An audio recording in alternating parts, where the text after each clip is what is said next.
Simple तरीके से अगर देखा जाए तो जो गैस की प्रकृति जिनकी होती है उनको ये एनर्जी का फ्लो एक फॉग की तरह, धुएं की तरह स्प्रेड होता हुआ महसूस होता है। जिनकी एसिडिटी वाली प्रकृति होती है उन्हें वाटरफॉल की तरह, मतलब एनर्जी बहती जाती हो, ऐसी एनर्जी उनको फील होती है। टीथ प्रकृति के जो लोग कप प्रकृति के जो लोग होते हैं उनको एनर्जी एक लाइट की तरह या एक सॉलिड फॉर्म में एनर्जी पास होती है, फील होती है। तो जो एनर्जी हमारे हाथों से जो पास होती है उसका भी अलग अलग फॉर्म जो होता है वो उस हिसाब से ही पता चलता है। तो आपको खुद को भी पता चल जाएगा कि आपकी जो प्रकृति है, टेंडेंसी है, वो क्या है।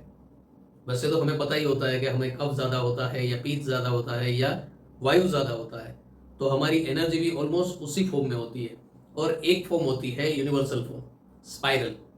अगर आप कहीं भी देखो, किसी भी पेड़ में, पौधे में देखोगे, पानी में देखोगे, पहाड़ों में देखोगे, हर एक जगह पर नेचर ने स्पाइरल ही बनाया हुआ है।